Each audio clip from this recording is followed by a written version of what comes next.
자, 이제 우리 슬라이드 다 보셨죠? 자, 이제 교재를 보면서 텍스트를 좀 보겠습니다. 자, 우리 처음에 나왔었던 게 이제 피나케스였어요. 피나케스. 누가 만들었다고요? 항상 누가, 언제, 뭐 어떤 거에 대한 걸 만들었나, 이런 건 뭐 어떤 사실을 접할 때 기본적으로 파악해야 될 것들이죠. 그래서 피나케스를 처음 만들었고, 누가? 켈마쿠스가. 언제? BC 250년경에. 되게 오래됐어요. 그 다음에 알렉산드리아 도서관의 장서 목록을 위해서 만들었다고 합니다. 알렉산드리아 도서관은 뭐 당연히 뭐 알렉산드로스 대왕, 예, 그 사람 이름 따가지고 만든 거고요. 이때 당시에는 그 책의 어떤 수서 이런 과정 자체에 국가가 개입을 했다고 합니다. 항구 도시거든요. 알렉산드로스는 항구 도시인데 그 항구에 배가 들어오면은 그 배에서 저걸 다 떼요. 그 책을 일단 다 뺏어다가 국가 차원에서 필사를 시켜요. 필사가 다 되면 다시 돌려줬답니다. 그만큼 국가 차원의 전략적 수서가 이루어졌던 시기, 예, 그때가 이제 이 알렉산드리아 도서관이 있었던 시기고요. 지금은 뭐 여러분 사진 보셔서 아시겠지만 다시 이집트에 다시 재건되어 있습니다. 수석과 직원만 해도 한 40명 정도 된다 그러더라고요. 뭐 부럽죠. 나중에 보겠습니다. 기회 되면 얘기해 드릴게요. 자, 분류의 전반적 내용을 파악할 수 있는 가장 오래된 목록이고요. 최고라고 한 말에서 가장 오래된이라는 소리입니다. 그래서 기록에 남아있는 것으로, 그리고 이거는 아예 없어져서 뭐 그랬다더라도 아니고요. 일단 일부 쪼가리가 남아는 있죠. 그러니까 일부는 남아있어요. 일부. 자, 그 다음에 뭐 뜻은 그냥 봐두시면 될 것 같고, 현재는 멸실돼서 파악할 수 없지만 뭐 대충 이렇게 되어 있는 것 같다. 읽어보시면 될 것 같고요. 성격. 자, 일단 이 기본 성격은요, 분류 목록이에요. 그 다음에 서명 목록이라면 서명도 수록되어 있다. 뭐 이렇게 보시면 될 것 같고요. 기본적으로 분류 성격이 강합니다. 자, 그래서 근데 분류 성격이 강하다. 근데 요거 주의하세요. 요거 주의사항인데, 권자본이라고 되어 있는 표현이 있어요. 권자본이라면은, 형태를 알 수 있다는 얘기인데, 또 다른 책에는요, 이 형태를 알 수조차 없다. 그러니까 형태도 유추 안 된다. 이렇게 이제 얘기하시는 분들이 있어요. 그리고 실제로 남아있는 것 자체가, 남아있는 그 쪼가리가 파피루스 쪼가리이기 때문에, 이게 진짜 권자본이었는지 아닌지는 알 수가 없어요. 근데 파피루스로 대부분 만들어진 책들이 여러분들 보시면 아시겠지만 이렇게 휘어있기도 하고, 뭐, 빛에 말리면서 이렇게 나무가 휘어지는 그런 모습이기 때문에 권자본으로 유추되는 것 같기는 합니다.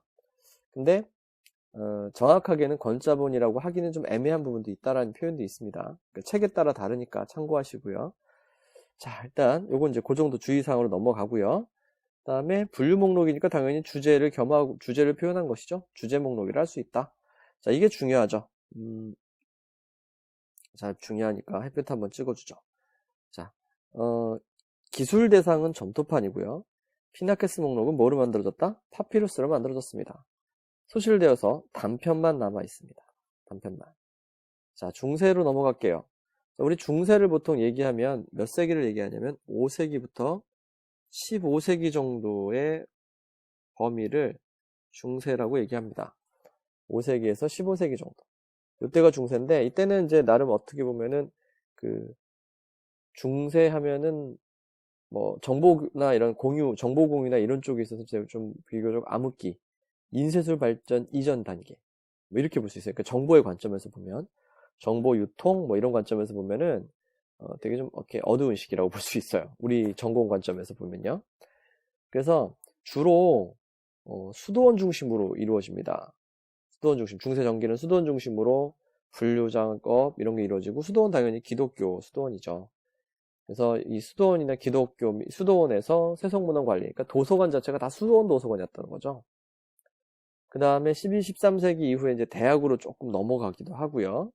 대학에서, 그러니까 수도원 중심에서 대학으로 이제 그 흐름이 넘어갔지만, 뭐 어떤 방법론에 있어서 이렇게 크게 정보량이 많아졌으니 방법론적인 그 향상이라든가 이런 게 많이 보이지는 않았던 시기라고 보시면 될 것 같아요. 좀 아쉽지만. 자, 요건 중요한 거죠. 우리 분류 처음 시작하면 배우는 서양 학문 분류 얘기하다가 항상 나오는 거. 이거죠. 7자유 과목이고요. 이게 이제 중세 대학에서 배웠던 과목입니다. 3학 4과로 이루어집니다.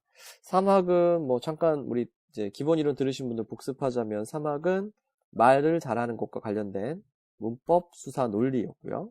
4과는 수학과 관련된 것들이에요. 산술, 기하, 천문, 음악. 여기서 또 음악이 왜 4과인가 뭐 수학과 관련된 거가 고민하시는 분들이 있을 수 있는데요. 음악은 수학적 기반에 의해서 만들어집니다. 음계라고 하는 거, 장3도, 장4도, 반음 낮추고, 반음 올리고, 4분의 3박자, 8분의 6박자, 이런 거 자체가 다 수학적 개념이에요.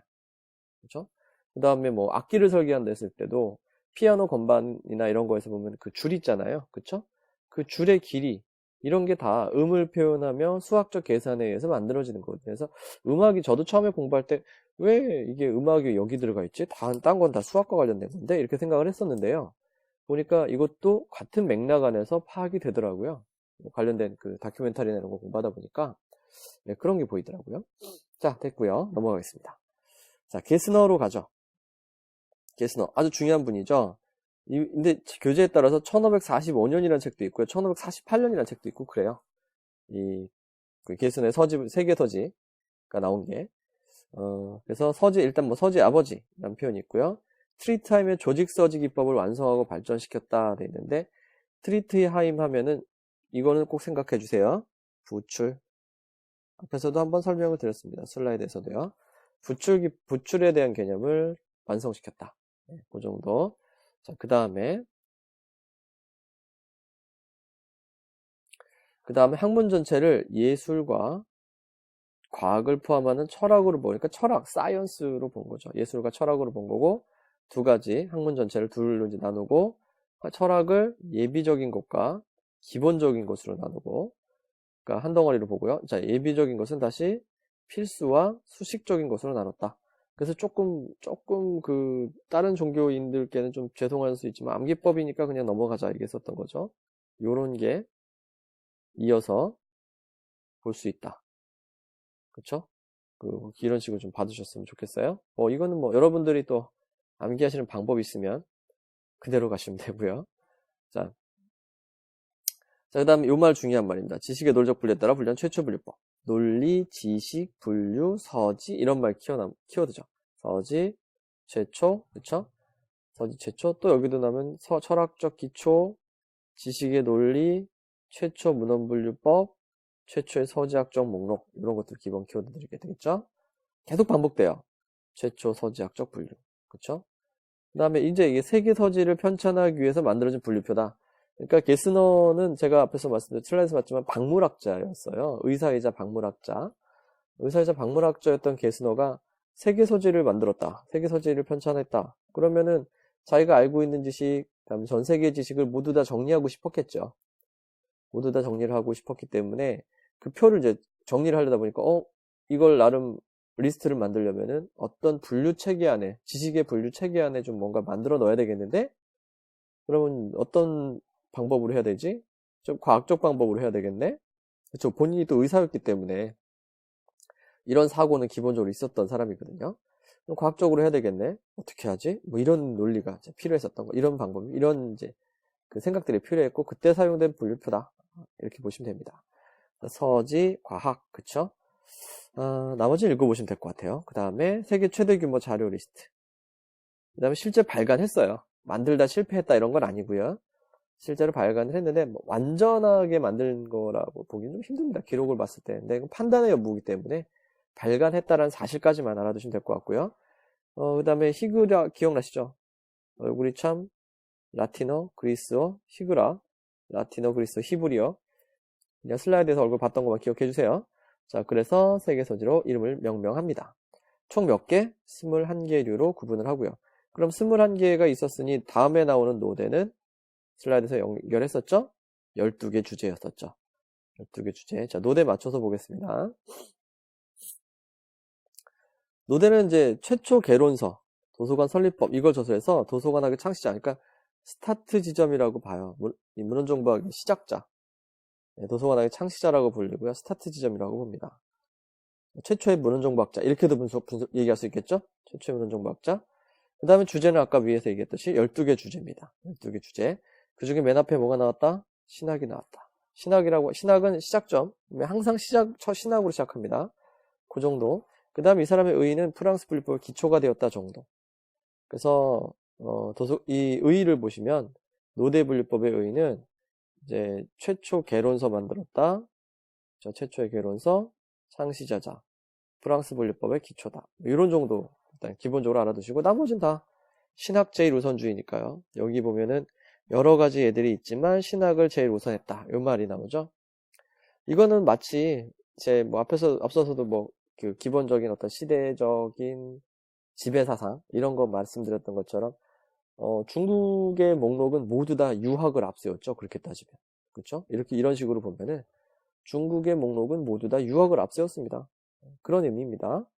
자, 그래서 상당히 이분은 이제 그 철학적, 사상적 배경이 되게 또렷하셨던 분이에요. 그래서 이 책도 나와 있어요. 노대 그 도서관 관련된 철학과 사상에 대한 책도 나와 있습니다. 자, 뭐 어차피 이때 1600년대쯤 되면서 시민혁명, 시민의식의 발전 이런 것들이 있었던 시기이기 때문에 공공도서관, 도서관의 설립, 뭐 정보의 대중과의 공유 이런 것들 되게 중요하게 중요성을 역설하게 되고 그 운영 자체가 또 효율적으로 운영돼야 되니까 그거에 대한 운영의 효율도 같이 봤을 거라는 것이죠. 자, 이제 다음 넘어가면 대형박물관 도서관 분류법입니다. 요거는 그냥 가볍게 보셔도 될 것 같아요. 뭐 말이 좀 이것저것 복잡해요. 1759년하고 1836년부터 38년 뭐 이렇게 돼 있는데요. 처음엔 6개 주류로 시작했다가 또 10개 부분으로 또 나눠지기도 하고 이렇게 됩니다. 대형박물관 도서관 분류법이 이제 중간에 낀다라 정도만 하시면 될 것 같습니다. 자, 다음 넘어갈까요? 자, 이제 브루넷 분류법이에요. 브루넷 분류법. 일명 파리 서적상 분류법이라고 하는 거예요. 브루넷이라는 표현이 있고요. 브루너라고 하는 표현이 있어요. 브루넷, 브루너. 이거 뭐 영문구식 발음, 그다음에 불어식 발음 뭐 이런 거의 차이니까 책에 따라 조금 다르게 이 표기를 하고 있지만 같은 사람입니다. 같은 사람이거든요. 카페에서 질문하시고 그러신 분들이 있었는데요. 브루넷하고 브루너는 또 이렇게 또 사상가 이름인가 봐요. 그런 사람 중에 또 비슷한 이름 사람이 있어요. 그거 가지고 너무 고민하지 마세요. 이 공부하다가 갑자기 학자가 되시는 분들이 있거든요. 우리는 뭘 위한 거죠? 시험 공부를 위한 거죠. 그러면 있는 대로 나와요. 보통 출제는 다른 데서 튀어나오지 않습니다. 단행본 기출 근거를 대야 되기 때문에 그 책 안에 나와 있는 표기 그리고 또 논란이 적어야 되기 때문에 대다수 책에 들어가 있는 표기 이런 걸 이제 고려해서 나는 편이거든요. 그러니까 우리는 대부분의 책에 있는 그냥 그 방식대로만 참고하셔도 보시면 됩니다. 그러니까 학자가 되지 마세요. 우리는 그냥 수험 공부를 하는 사람입니다. 자, 그럼 프렌치 시스템의 특징 뭐 계속 나오고 있죠? 신학 우선 배정이라고 하는 거. 서양 분류 아예 그냥 서양 분류법의 특징이에요. 우리는 동양은 그쵸 유학 우선 배정이었죠. 자, 5개 주류인데 재밌어요. 아, 에, 이, 오, 우. 자, 모음으로 구성이 되어 있죠. 그 다음에 앞에 신학이 있다. 그 정도만 보셔도 됩니다. 자, 슐라이어마허 서지분류법 BC라고 여기 되어 있는데 자, 슐라이어마허에서 BC 이 BC가 우리 아시죠? 블리스의 BC랑 헷갈리면 안 됩니다. 1847년에 독일 사람이고요. 이름 보니까 알겠죠? 자, 모든 학문문의 서지분류를 통해서 서지분류를 통한 서지분류법 이걸 창안했다고 합니다. 뭐 그냥 그렇고요. 요거 이제 포인트. DC 초판보다 30년, LC보다 50년 앞서 발간됐는데 제법 영향을 준 것 같다. 이런 표현인 거죠. 이런 느낌이 좀 이렇게 뉘앙스가 좀 남아 있어요. 19세기 출판된 가장 상세하고 포괄적인 분류법의 하나로 간주돼요. 그러니까 이게 뭐 100년 앞서거나 이렇지는 않지만 제법 되게 높이 평가되고 있는 분류표인 거죠. DDC에 사용된 구조적 특징인 이러한 애가 유사한 내용이 대거 포함되어 있고요. 기본 기호는 LCC하고 근본적 차이가 없는 알파 숫자 시스템을 사용했다고 합니다. 그러니까 이게 영향을 줬다는 거야, 안 줬다는 거야? 좀 애매하긴 하지만 상당히 뭐가 있다는 얘기죠. 유사성이 있었고 이때 당시에 완전히 뭐 DDC나 LCC가 하늘에서 뚝 떨어진 게 아니라 외국에서도 이런 어떤 흐름이 있었다. 네, 뭐 이런 정도로 이해해 두시면 될 것 같아요. 그 다음에 뭐 6번에 뭐 J가 공기호다 이런 거 정도 그냥 참고로 받으시면 될 것 같습니다. 자, 에드워즈 분류법. 슬라이드에서 좀 어거지 어거지 한번 했었죠. 예. 뭐 야타, 애공 뭐 이런 거 했었던 거 했었죠. 예. 에드워드 공공도서관 이거 했었던 거고요. 야타에는 타운 라이브러리였죠. 죄송합니다. 제가 뭐 하는 게 그거밖에 안 돼요. 자, 영국 공공도서관의 운동의 대부예요. 1850년에 제가 이벤트 하나 알아둘 걸 말씀드렸습니다. 정보 서비스론 보다 보면 나온다고 하면서 영국 공공도서관법이 발표됐는데 그게 1850년이거든요. 그럼 이때 공공도서관법이 발표됐다는 얘기는 그만큼 공공도서관이 중요한 기관으로 인정받았다라는 걸 상징하는 거죠. 그렇죠? 그 중요한 기관으로 인정받았다는 걸 상징하는 것이고요. 그렇게 중요한 기관으로 인정받은 공공도서관이 어떻게 운영돼야 될지 이런 거에 대한 관심은 당연히 있을 수밖에 없었겠죠. 그래서 분류표들이 나오게 됩니다. 그래서 에드워즈가 발표했고요. 타운도서관 분류표 개요. 이건 이제 그 풀네임은 우리 슬라이드에서 봤어요. 또 역시 신학이 맨 앞에 나오고요. 주제는 6개입니다. 그 다음에 서가배열을 위한 분류표. 이건 공공도서관이니까 개가제와 공공도서관은 거의 뭐 붙어있다 보시면 되거든요. 그러니까 이용자들이 폐가제로 운영되어 있는 도서관에 이용자들의 접근. 이거 만만치 않죠. 이용자들이 만약에 우리 도서관에 오늘 한 300명 왔어요. 300명 왔으면 300명의 책을 꺼내주고 집어넣어줘야 되잖아요. 사서의 업무 자체가 너무나 커지겠죠. 그러니까 차라리 책들을 다 뽑아내자. 이런 생각을 했을 만하죠. 예, 그러니까 서가배열을 위한 분류표들 당연히 필요했을 겁니다.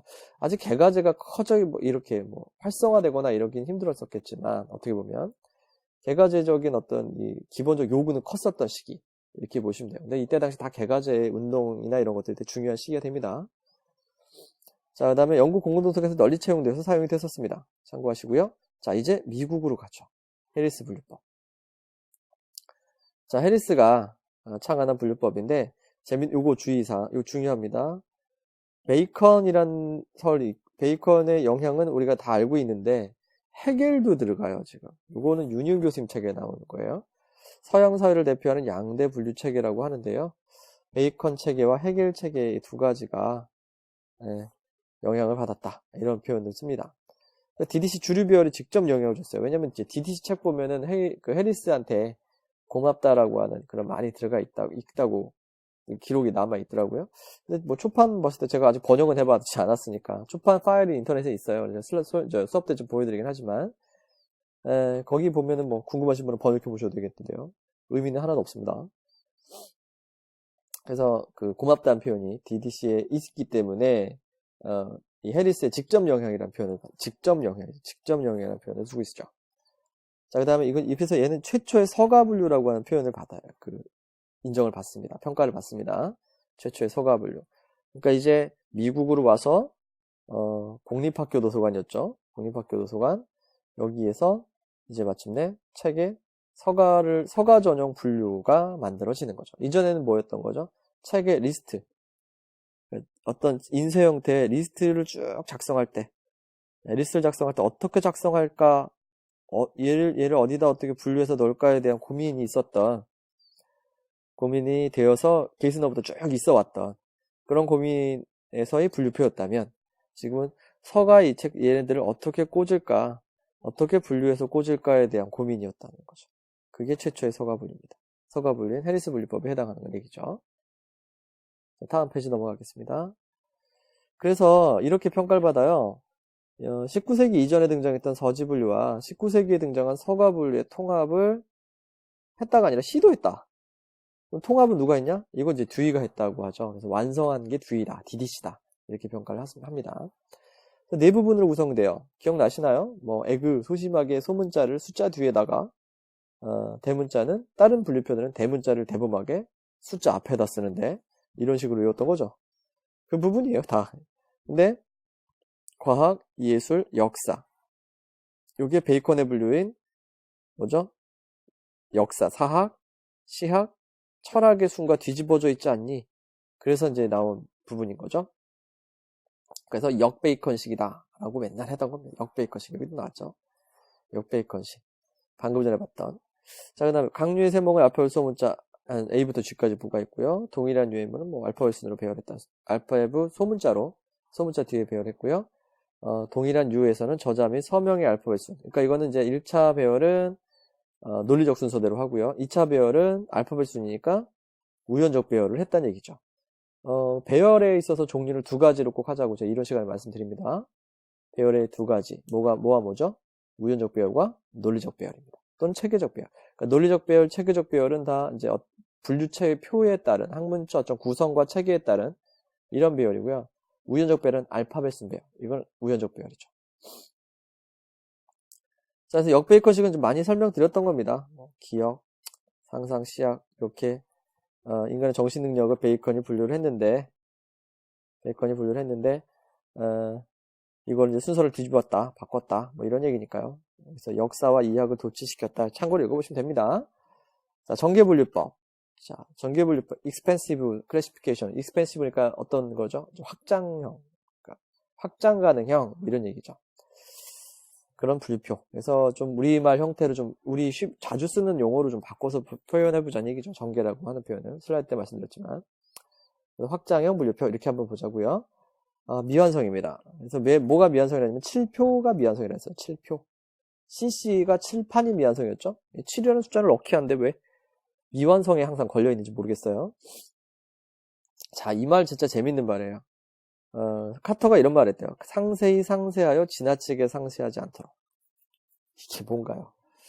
그러니까 적당히 하라는 얘기인데 적당히의 선을 찾기가 쉽지 않죠. 자, 카터의 주요 업종 우리 슬라이드에서 봤으니까 그냥 참고 보시고 넘어가겠습니다. 자, 주제 이론적 배열의 특징인데요. 진화순 배열. 이게 이 진화순 배열이라고 하는 게 이론성을 어떻게 나타내는 거예요. 서양의 4대 분류표라는 얘기도 했었고요. 요거 이견이 있었죠. DDC, EC, SC, LCC에서 그 BC가 이렇게 교체되는 것도 SC 대신에 BC가 교체되기도 하고, 그쵸? 그래서 LED까지는 다 똑같은데 스크린이냐 볼이냐 뭐 이렇게 생각하자고 그랬었던 거. 예, 그 정도만 다시 떠올려주시면 될 것 같고요. 자, 모든 지식의 주제 진화 순서에 따라서 7표까지 완성하려고 했었어요. 근데 7표는 다 안 됐고요. 그래서 이론성이 아주 좋다. EC라서 이론적이다. 뭐 이렇게 어거지도 한번 부려봤죠. 자, 구조 원리를 보면 열거식, 뭐 당연한 얘기고요. 혼합기호법을 사용합니다. 자, 당연히 누구의 영향? 꽁트 영향. 우리 앞에 슬라이드에서도 꽁트 영향 한 명 더 있었죠. 블리스 BC. 예, 이것도 꽁트 영향이라고 볼 수 있죠. 자, EC에서는 대두자, 소두자. 이건 샘플 제가 말씀드렸어요. 자, 넘어갑니다. 뒤에 다시 나오니까요. 기호법은 상위 분류표에 따라 전개될 경우에 무리 없이 세분대로 구성되어 있다. 요거 어떻게 되어 있는지는 이해를 위한 제가 자료를 뒤에 넣어놨으니까 그때 보시고요. LCC, NDC에 영향을 줬다. 이거 슬라이드에서 봤던 내용이죠. 복습 삼아 봅니다. 자, 그 전개의 예를 한번 밑에를 먼저 볼게요. 교재 밑에 먼저 보면은 재미있는 게 H 요게 소셜 사이언스죠. 사회과학입니다. 여러분 재미있는 거 하나 알려드릴게요. LCC에 가면요. LCC 주류 배열을 이제 이론 시간에 우리가 외워요. A는 뭐 총류, B는 철학, 종교, C, D, E, F까지가 역사, G가 지리, 그 다음에 A, B, C, D, F, G, 그 다음 뭐예요? H죠, H. 요게 사회과학이라고 배웁니다. EC의 영향을 받은 느낌이 EC의 영향을 받은 느낌이 들죠? 사회과학이에요, H가. 여기도 보니까 H가 사회과학이에요. 1표, 2표에도 사회과학이 됩니다. 그러다가 장소량이 늘어났어요. 소시올로지를 포함시켰었습니다. 장소량이 늘어나서 소시올로지는 이제 I가 돼요. I가 되고요. 이 I가 점점 자라납니다. 이거 농담한 건데 웃기지 않죠? 넘어가요. 자, I가 자라나서요. 이제 조금 더 커졌어요. 그래서 I를 하나씩 더 낳죠. 그래서 이제 밑에 세부 주제가 생기기 시작합니다. crime, education 이런 게 생기기 시작하고요. 자, 점점 5표, 6표 도서관이 계속 커갑니다. 표도 같이 커가는 거예요. 이제는 도서관 좀 더 크니까 예전에 쓰던 거에서 좀 더 키워보자. 더 컸죠. 자, 이제 정말 컸어요. 이제 완전 최대표가 됐어요. 이제 1000만 권까지 분류할 수 있을 것 같은 분류표가 성장해. 그러니까 여기에 페다고지가 여기까지 왔죠. 여기 페다고지 와서 이제 여기에 두 글자까지 수용하게 되는 거죠. 점점점 분류교가 처음에는 거의 태아 수준에서 이제는 이만큼 커서 아이가 이만큼 커갖고 여기까지 옵니다. 이렇게 분류기호 또한 어떻게 하고 있죠? 진화하고 성장하고 전개되고 확장되고 이런 이론이 있는 거예요. 되게 일관성이 있어요. 일관성이 있어요. 이 시를 보면은 되게 일관성이 있습니다.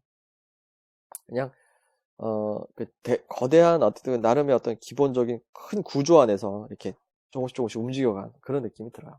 카터가 60세 넘자마자 바로 돌아가시는데 60세 초반에 돌아가시죠 아마? 좀 더 살아계셨으면은 좀 더 큰 업적을 남겼을 수 있을 것 같았다라는 생각은 좀 듭니다. 방법론이나 이런 측면에 있어서 상당히 대단한 권위자인 것 같아요. 권위자거든요. 인 것 같아요. 그러면 안 되겠죠? 지금까지도 영향이 제일 크니까요. 자, 보겠습니다. 특징. 이씨라서 이론적이라는 어거지도 한번 부려봤고요. 자, 열거식 분류표 단점을 극복하기 위해서 조기성 보조표도 채택을 했다고 합니다. 넘어갑시다. 평가. 주류 배열의 이론적, 이제 그만 나와도 되겠죠? 자, 조기성도 풍부하대요. 근데 이게 되게 이상했었죠? 여기 조기성 풍부한데 밑에는 또 조기성이 풍부하지 않다는 소리를 또 합니다. 이거 서로 소리가 안 맞는 것 같은데? 이런 느낌 든다 그랬었죠? 연결해서 제 설명 떠올려 주시면 될 것 같고요. 이론적이니 논리적 학구적인 건 연결되죠. 그 다음에 이런 말을 외워놓을 필요까지는 없어요. 명사의 배열이 당시로서는 근대적이다. 그러면 근대적이지 않아야 되나?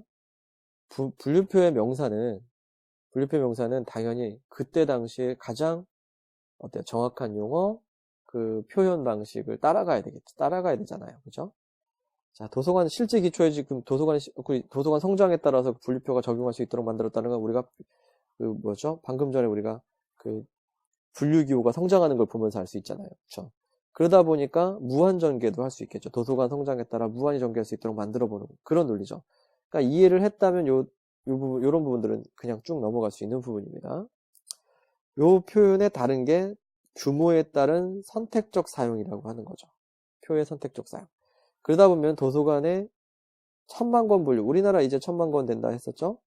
한 나라에서 나오는 출판물들의 주제를 한 곳에 모을 수 있다. 이런 개념이 되는 겁니다. 자, 단점은 당연히 미완성이다. 아깝다.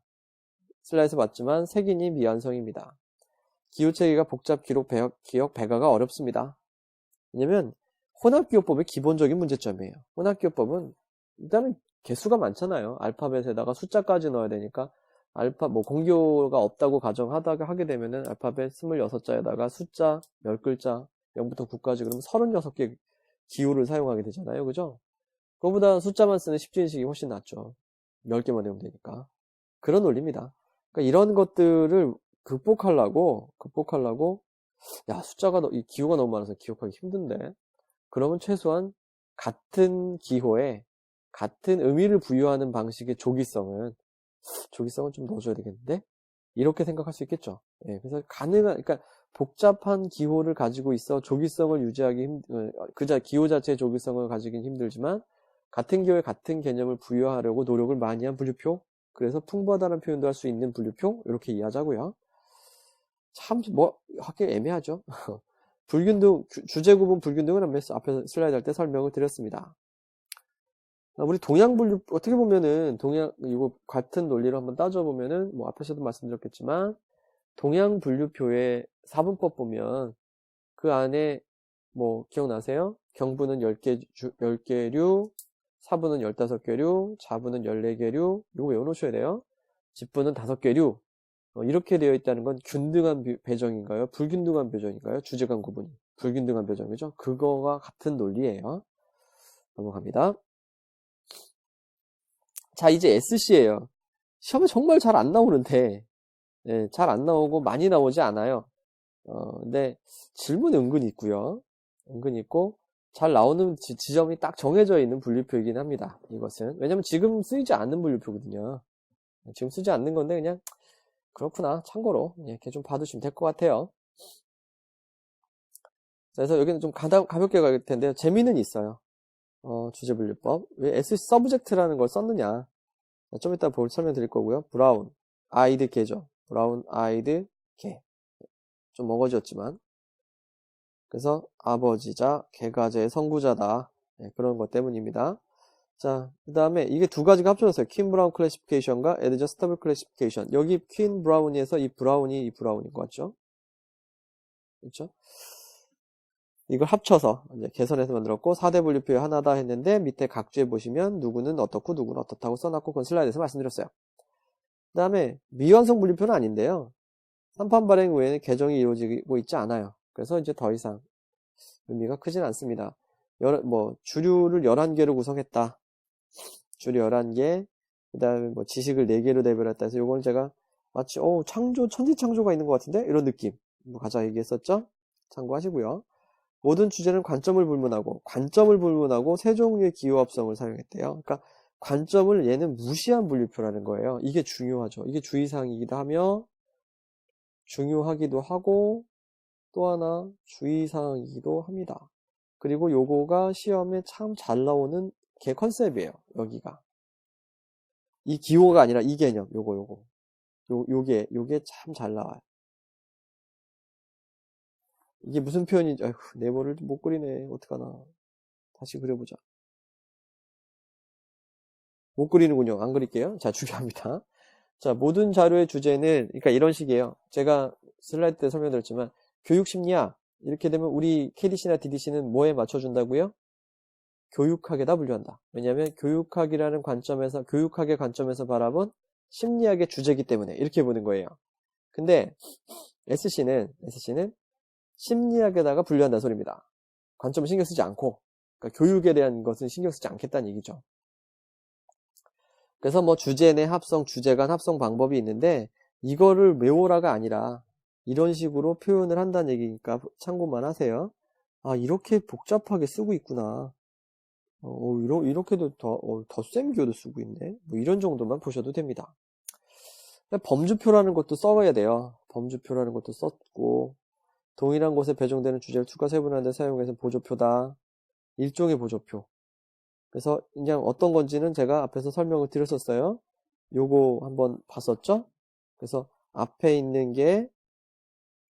나온 이 부분이 본표에서 나온 거고, 요 점 2가 요거 점 2가 또는 점 00 요거는 범주표에서 나온 숫자다. 뭐 이런 식의 개념으로 합치는 거다. 그러니까 이렇게도 합친 데다가 또 더하고 또 뒤에다 뭘 또 합쳐요. 뭐 이런 식으로 분류표가 되어 있는 거거든요. 자, 그 다음에 여기 밑에 미리 표시가 좀 되어 있는데 위에 제가 이렇게 신나게 세 가지 기호를 다 써가지고 설명하는 것, 요건 여기도 그대로 적용됩니다. 주요한 주제를 같은 곳에 배우라는 거예요.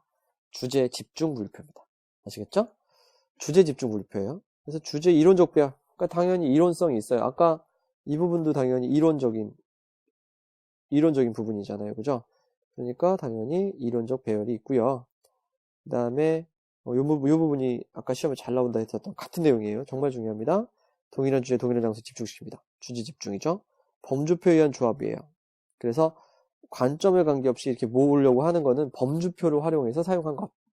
그 정도 보고 넘어갑시다. 자, 그 다음에 뭐 범주표 사용한다, 지방표 사용한다, 뭐 이런 것들 그냥 참고로 봐두시면 될 것 같고요. 혼합기호법인데 이제 요거 공기호가 YZ다. 요거는 시험 지문에 한번 살짝 나왔던 적은 있어요. 근데 뭐 그 기출 표시까지 할 필요는 없을 것 같아요. 그냥 참고하시고 요거 주의사항 정도 시험에 나오기는 조금 그렇습니다. 열거색인 이게 이 헤드가 좀 깊으신 분들은 알 수 있는 거죠. 자, 관점 분류표와 체계적 관점 분류표, 측면적 분류표들의 한계점은 슬라이드에서 설명드렸었어요. 문제점이 뭐다? 교육심리면 교육학의 분류가 되다 보니 심리라는 주제는 접근할 수 없는가요? 그건 상관색인을 만들었으니 상관색인을 통해서 접근해라. 이렇게 얘기할 수 있었죠. 근데 얘는 어떻게 돼 있나요? 자, 관점에 따라 분류를 하지 않고 바로 주제로 분류를 하니 상관색인이 했던 역할을 할 수 있는 도구는 필요가 없지 않겠나? 그럼 뭐가 필요하다? 그냥 기본적인 열거색인이 있으면 되겠지. 이렇게 이해하시면 됩니다. 넘어가고요. 자, 단점. 여긴 앞에서 말씀드렸던 내용이니까 넘어갑시다. 이중검색, 이 정도. 자, 블리스 서지분류법. 이건 좀 미리 좀 표시도 좀 되어 있어요. 이건 제가 중요한 부분이라 수업 때도 좀 표시를 했던 것들이 있거든요. 자, 블리스. 현재 지금, 쓰고 있는 분류표. 블리스. 또 이분도 BC입니다. 슐라이언 마하와의 또 BC도 있었고, 하여튼 BC 참 그런 것 같아요. 자, 11년간 나왔어. 죄송합니다. 14년간 나왔죠? 1940년부터 1953년까지 쭉 발표되어서 나옵니다. 자, 뉴욕 시립대학 도서관 관장이었어요. 그러니까, 이렇게, 미국 사람이란 얘기죠. 근데 영국으로 넘어갔다. 그 얘기입니다. 이론적 연구를 바탕으로 해서 얘는 이론적인 분류표예요. 그리고 실제 사용되고도 있기 때문에 실제적 분류표입니다. 되게 중요한 표현, 중요한 거고요. BC 초안은 옛날부터 나와 있었나 봐요. 1902년에 블리스 BC 초안이 랑가란한테 영향을 미칩니다. 이거는 기출도 됐었던 거예요. 그래서 이 뭐 영향을 미쳤다부터 시작해서 이 부분 되게 중요하니까 블리스 BC는 중요하니까 알아두셨으면 꼭 좀 꼼꼼하게 좀 봐놓자고요. 초판은 당연히 뭘로 내책 뭐 어쩌고 내책으로 발행되었다. 그다음에 2판은 BC2예요. 그래서 지금 현재 개정돼서 나오고 있다. 근데 여기는 이제 보면은 여기 현재 미국에서 나오고 그 뒤에 영국에서 나온다 이런 표현도 있습니다. 19세기까지 범용되었던 하향식 지식분류 기조 방식이 이거 되게 중요한 표현입니다. 슬라이드 설명도 드렸었죠. 하향식 분류. 그러니까 이 주제는 어딨지? 어디에 포함되는 주제이고 그 안에 보면 여기에 있고 그 안에 가면 여기에 있는데 이게 이제 하향식 지식분류거든요. 탑다운 방식이라 했었죠. 근데 그 상향식 분류는 이렇게 조합해서 이런 요소가 있네. 그래서 이거를 갖다 분류해내면 이런 기호가 나오겠구나. 자, 다시 생각 컨셉을 잡아보세요. 어디에 있던 거지? 이렇게 요 안에 요 중에 요거 안에 이렇게 포함되는 거네. 뭐 이런 식으로 보는 거. 그림 같지도 않지만 보시고 이런 거라면 얘의 특징은 이거고 뭐 형식은 이거고 뭐는 이거고 뭐는 이거네. 그래서 기호를 하나 만들고 얘랑 또 같은 애는 또 이런 애들이 있네. 또 이렇게 묶어보고 또 이거랑 같은 애는 이렇게 있네. 또 이렇게 묶어보고 이런 방식이 이제 우리 그 상향식 분류의 방식이거든요. 사고 방식이 달라요. 사고 방식이 그런 부분이다 라는 거 알아주셨으면 좋겠습니다. 아주 중요한 표현이니까 좀 알아두셨으면 좋겠고요. 특성. 자, 꽁트 전문화 단계 원리 반영 선행류. 이게 총류에 해당하는 선행류라고 해요. 그러니까 총류가 여기서 선행류 같은 거다. 네, 알아두시고요. 자연과학 상위 배열은 이제 몇 번째 하고 있죠? 자, 그 다음에 양자택일. 키워드입니다. 그 다음에 요거 중요하죠? 복수 주제 또는 복합 주제를 기호할 수 있도록 5개의 공통 표시. 아까 슬라이드에서 봤어요. CC에 영향을 줬고, CC에 뭐와 이게 이제 뭐가 해당한다? P, M, E, S, T가 여기에 해당한다. 이렇게 보시면 되죠. 줄이 알파벳 대문자, 형식 구분의 숫자, 장소 구분 알파벳 소문자 썼다. 뭐 읽어보시면 될 것 같습니다. 자, 영국의 대학 및 전문 도서관 등에서 쓰고, 이거 중요한 표현이죠. 뭐와 뭐가 같이 있다? 이론적이기도 하며 실제적입니다. 다른 분류표들은 이론적이면 이론적이라고 그러고 실제적이라는 표현은 안 나와요. 실제적인 분류표는 실제적이라고 하고 이론적이지 않다라고 합니다. 근데 얘는 둘 다 돼요.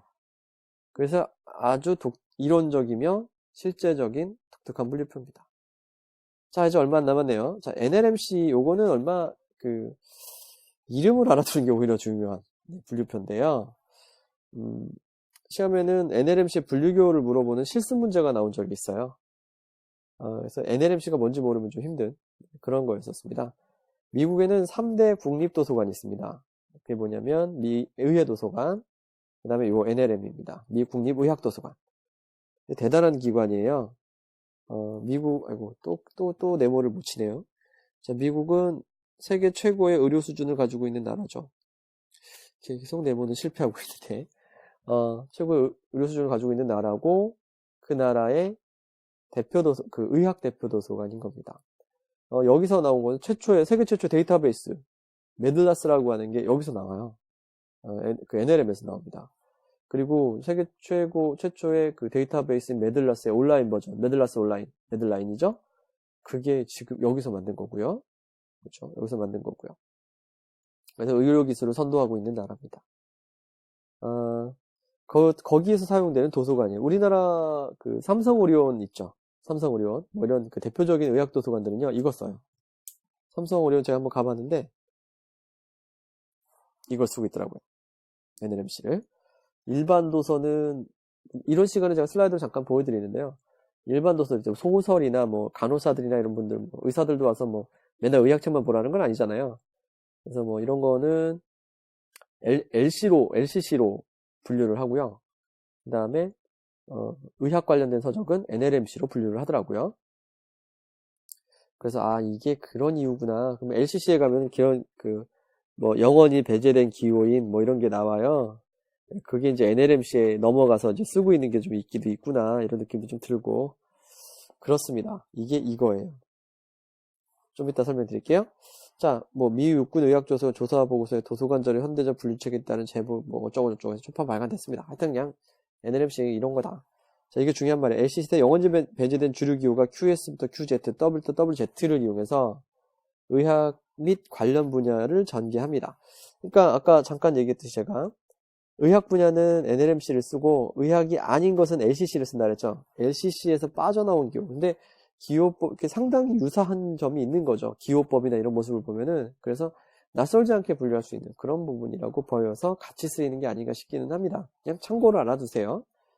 뭐 오판 발행 이후로 인쇄판 중단됐다. 이건 읽어보시면 될 것 같아요. 자, 됐고요. 자, 라이더 국제분류법. 요것도 지문에 나오는 정도 수준의 분류표입니다. 이걸 물어보지는 않아요. 그러니까 다음 중 뭐 라이더의 그 국제분류법에 대한 설명으로 틀린 거 이렇게 문제가 나올 리가 없어요. 다음 중 NLMC에 대한 설명으로 뭐 틀린 거 이런 식으로 나올 리가 없다는 거죠. 이런 게 가능한 문제는 가능한 분류표는 BC 정도 가능합니다. 지금 우리가 배웠던 많은 분류표들 중에 BC 정도가 그게 가능하고요. 그 다음에 지금 쓰이고 있는 거 DDC, LCC, UDC 뭐 이런 거였죠. 우리 기본 시간에 배우는 거. 그런 것들이 이제 그 다음 중 뭐에 대한 설명을 해서 나오는 얘기인데 여기 있는 것들은 다 각각의 것들의 한 덩어리씩만 물어볼 가능성들이 있어요. 문제 스타일을 보시면 한 문제, 다음 중 서양 분류표에 대한 설명이다. 틀린 것은 있어요. SC는 이렇다. 뭐 NLMC는 이렇다. 뭐 RIC는 이렇다. 뭐 이런 식으로 나올 가능성이 높은 분야들입니다. 그래서 얘네들은 공부하기 힘든 거예요. 찍어놓고 이것만 외우면 하나만 나왔을 때 맞춰야지. 이런 식의 공부가 먹히지 않는 데거든요. 이 역사가 특히 그렇습니다. 그래서 공부를 하기는 해야 되고 안 나오진 않는데 참 힘들다 이런 느낌이 드는데요. 여기죠. 자, 일단 뭐 61년 라이더에 발표한 분류법이다. BC 체계를 요거 중요한 표현입니다. 요거 잘 나왔어요.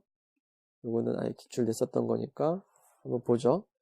LCC를 기초로 하고 BC 체계를 참고했습니다. LCC 기초, BC 체계 참고. 자, 이거 알아두시고요.